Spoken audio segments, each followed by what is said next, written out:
I sure am glad that I finished reading this novel, The Deep by Peter Benchley. Did I really enjoy reading it? Well, not really, to be honest. No, if you're into diving and boating and all that kind of stuff, you might like it more than I do.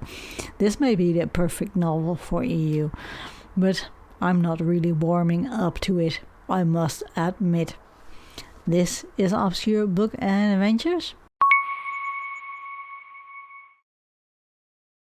I am your host, Annie, and in this video I will talk a little bit about the story of The Deep, what I liked about it and what not.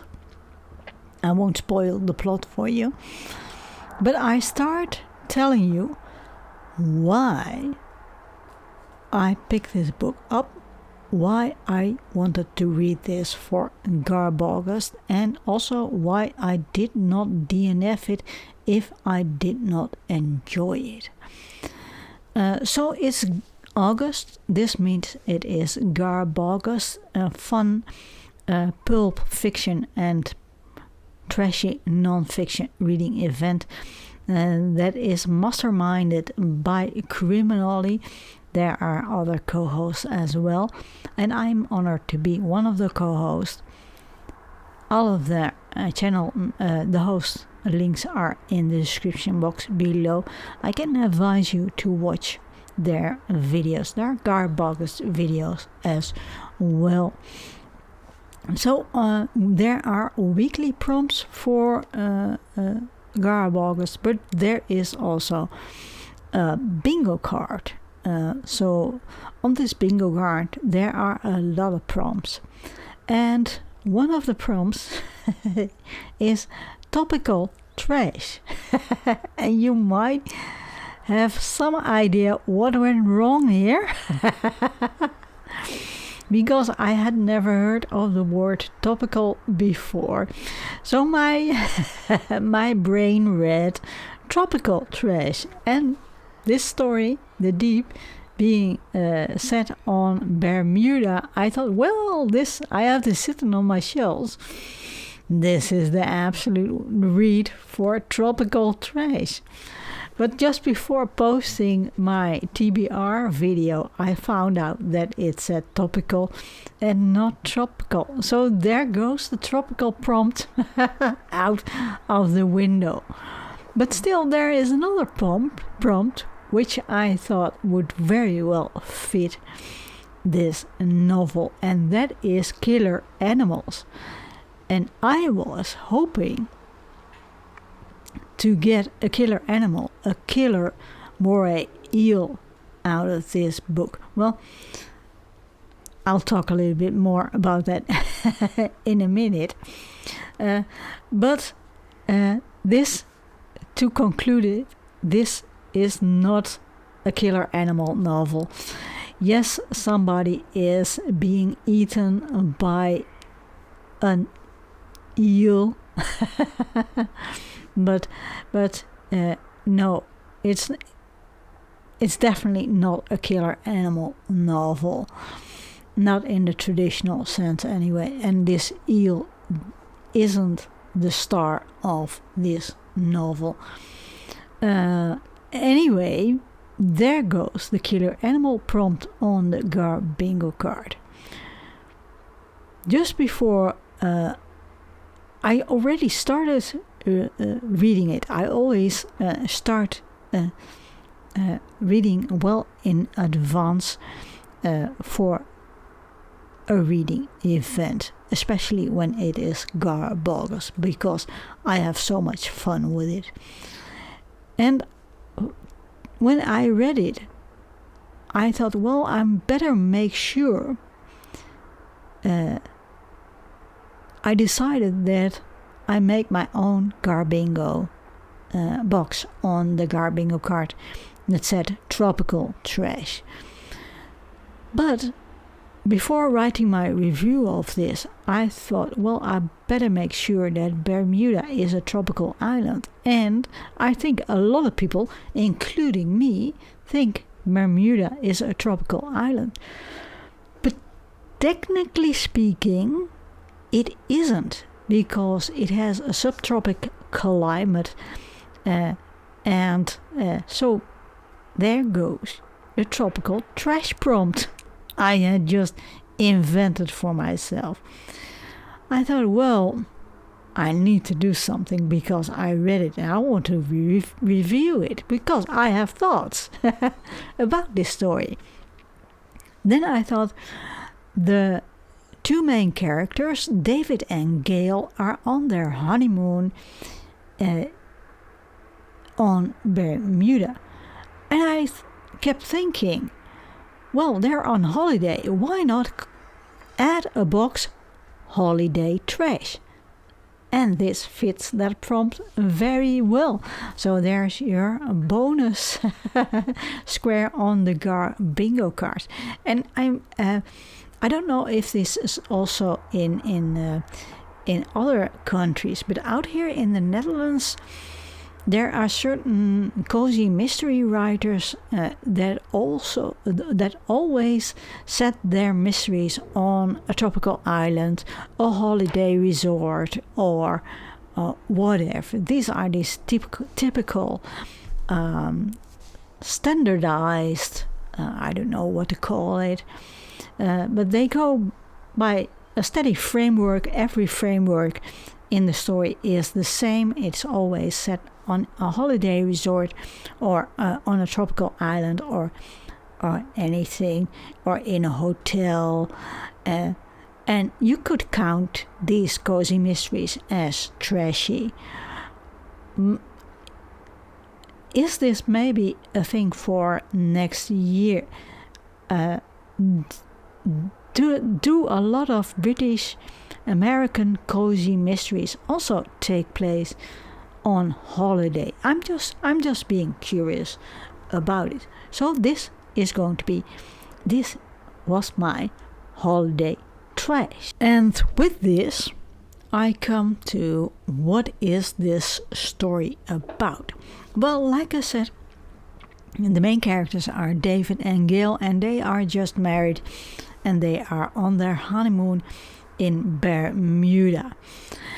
And Bermuda being absolutely famous for the diving, it appears to be an excellent diving spot, Bermuda. So they go on their honeymoon to Bermuda, and they, like every tourist, they go diving.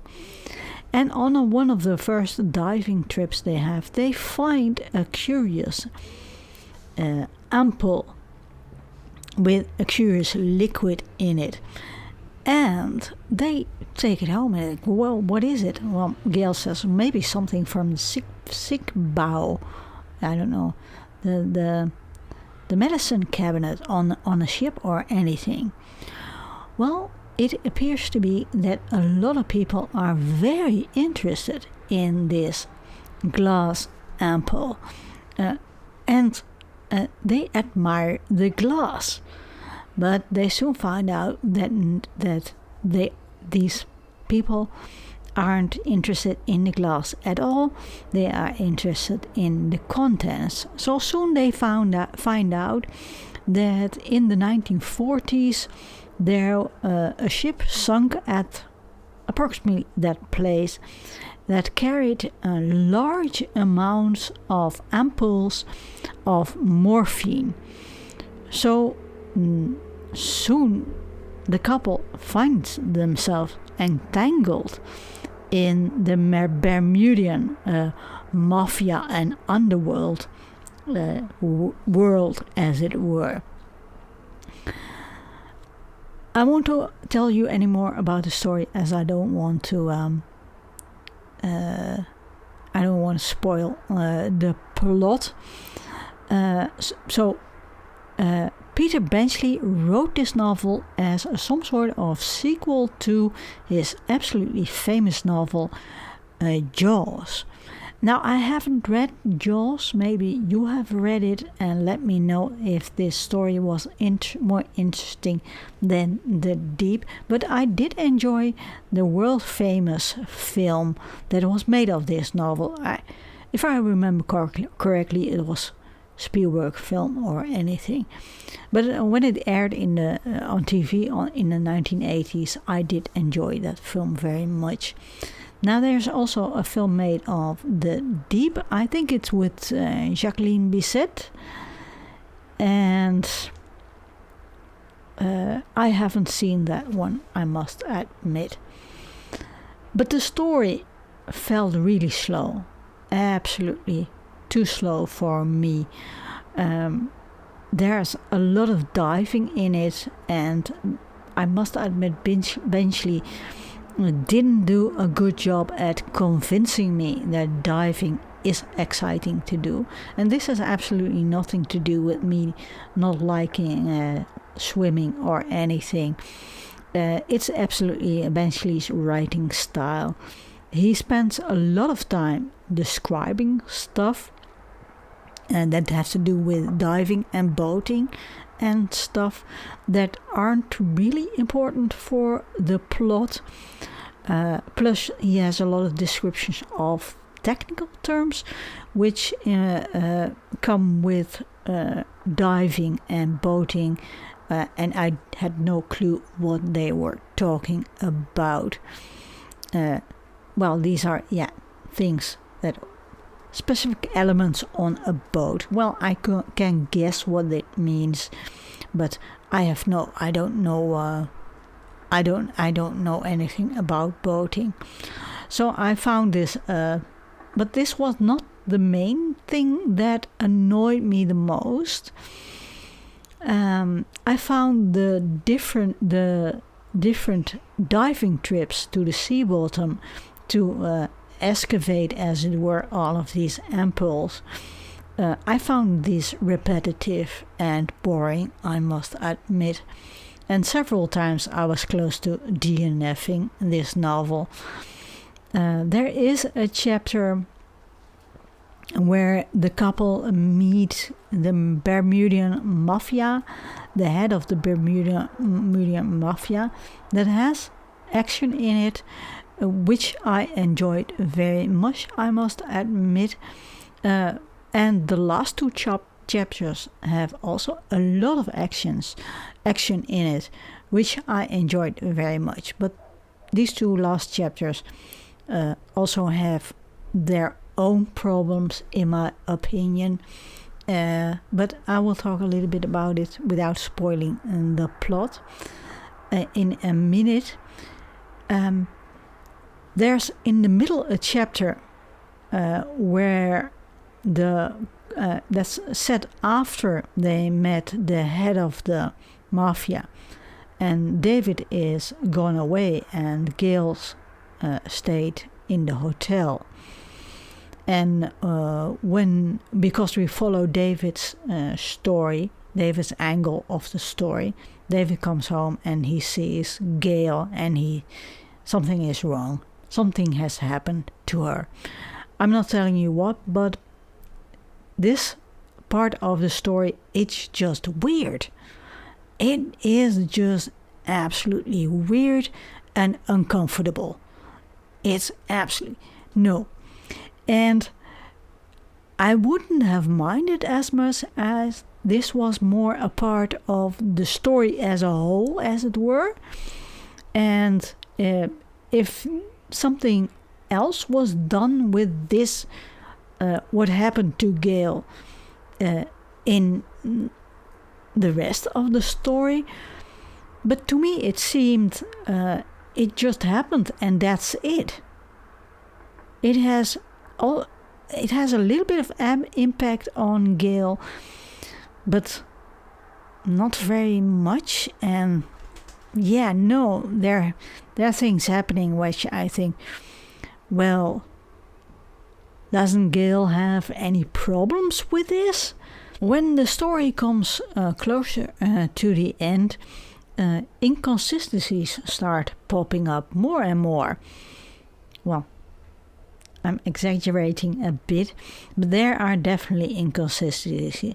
And because I was bored out of my mind before these last couple of chapters, I was more critical of what I read. For example, in the beginning of the novel, they ask Trees, and Trees is some sort of diving expert, and he helps the couple.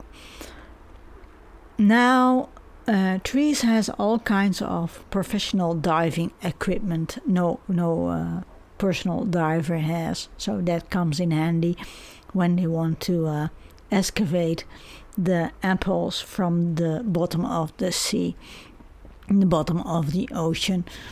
So he has, one of these things he has is some sort of a vacuum sucker which sucks away the sand and debris so they can easily pick up the apples from the sea bottom, from the bottom of the ocean. I know it's called something else, but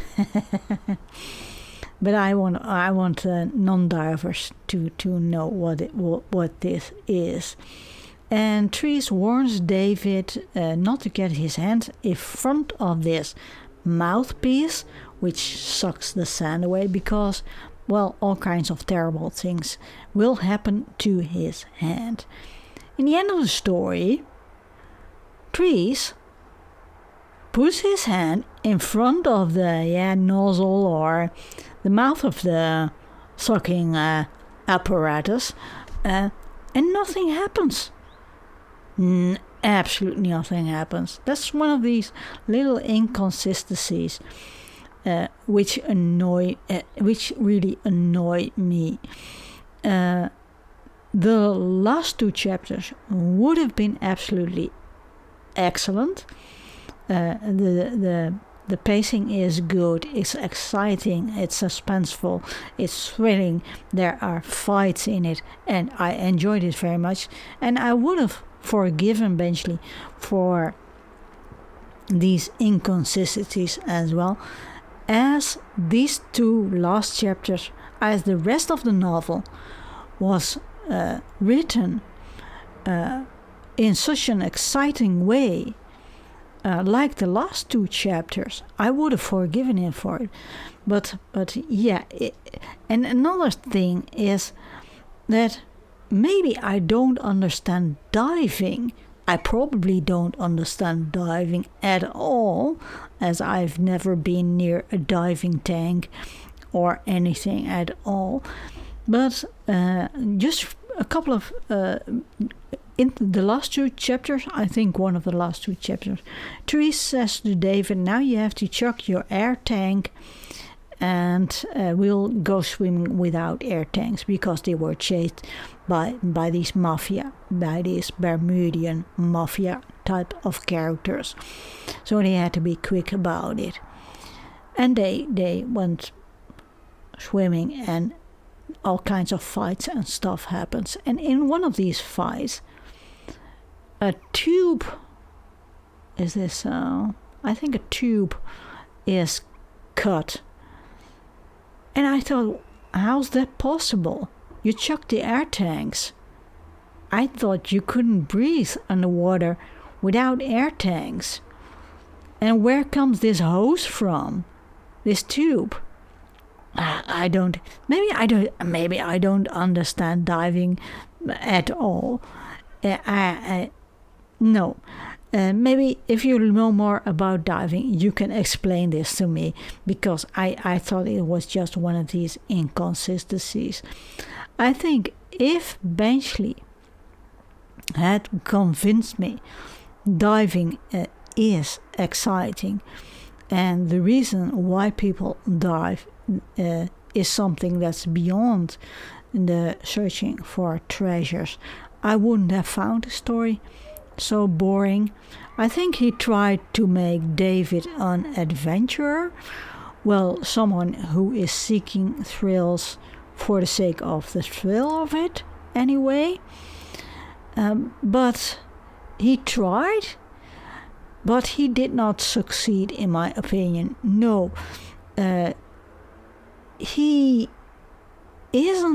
David isn't a strong character, I found. And that's the weakness in this novel. David and Gail are the main characters, but they are definitely not the strongest characters. I think that Trees, although he is a side character, he's much more the heroic kind of character and the stronger character of all the characters in this novel. So that's a little bit of confusing, because it's obvious that Trees isn't the lead man, as it were, the hero of this story, and it's all about David and Gail. This could have worked, thinking of it. It could have worked if we got to see more of David's inner struggle with his urge to seek the thrill and the desire to be this heroic adventurer. And on the other hand, he wants to protect his new bride, his new wife. He wants to protect her and he wants her to be safe. If we got to see more inner struggle about that, that could have made the novel more interesting. Yeah, what do you think? What you can see in this novel is that Peter Benchley, and from what I understand his wife also, are very enthusiastic about diving. And he is an experienced diver himself. I think that's equally his strong point as his weak point, because knowing so much about diving and showing it off, wanting to show off all of that knowledge, is really putting me off. Was really, I didn't find that interesting at all. On the other hand, he did thorough research on the history of shipwrecks and Spanish history, and that didn't put me off at all. But I don't think there is over-explaining on the historical side, over-explaining of this aspect of the story, which I think that, well, like I said, the diving bit and all of that, the technical stuff, it is just too much for me. I like historical accuracy in a novel, I must admit. Well, I really like thinking about why I liked The Deep and what I did not like about The Deep. I must admit I liked it more thinking about these things than the actual reading of it. I must admit. But if you are a diving enthusiast, you might like this novel more than I did. If you want to see more GarbAugust videos, please check the links to the Criminalist page and all of the other co-hosts pages as well, as they put up a lot of fun GarbAugust videos as well. I can highly recommend you check their channels out. Keep those pulp juice flowing, and I hope to see you in the next video.